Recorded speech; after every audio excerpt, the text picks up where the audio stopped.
కురారమ్మ లక్ష్మి నీకు సాటి అంటూ పట్టు చీర తెచ్చి బయట చుట్టమన్నాడు.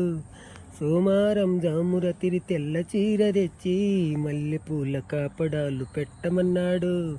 ఉత్సాహం ఆపేది కాదంట, ఊబలాటం ఊరిస్తే పోదంట. ఉయ్యాల జంపాల కథలోన ఊకొట్టే ఉద్యోగం నాదంట.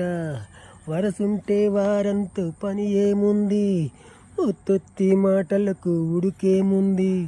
మళ్ళీ కావాలంటే మనసు ఉన్నది, వామ్మో ఏం పిల్లది ఎంత మాట అన్నది.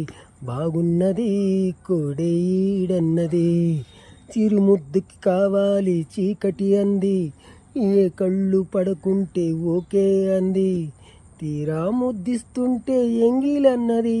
ఏం పిల్లది ఎంత మాట అన్నది.